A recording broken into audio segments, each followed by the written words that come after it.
सुधाकर वडगुजर यांच्या जागी दत्ता गायकवाड यांची आता नियुक्ती करण्यात आली आहे। ठाकरे गटाच्या उपनेतेपदी दत्ता गायकवाड यांना आता संधी देण्यात आली आहे। सुधाकर वडगुजर यांची हकालपट्टी करताच दुसऱ्याच दिवशी दत्ता गायकवाड यांच्या नावाची घोषणा करण्यात आली आहे। सुधाकर वडगुजर यांची हकालपट्टी करताच आता दत्ता गायकवाड यांची नियुक्ती करण्यात आली आहे। ठाकरे गटाच्या उपनेतेपदी दत्ता गायकवाड यांना आता संधी देण्यात आली आहे। सुधाकर वडगुजर यांची हकालपट्टी करताच दुसऱ्याच दिवशी दत्ता गायकवाड यांच्या नावाची घोषणा करण्यात आली आहे।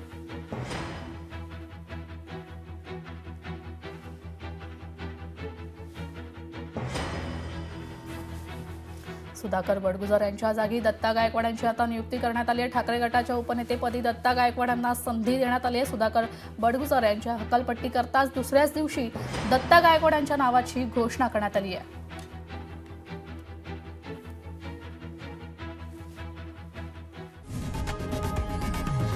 लोकशाही मराठी ऐका, पहा, जागरूक रहा।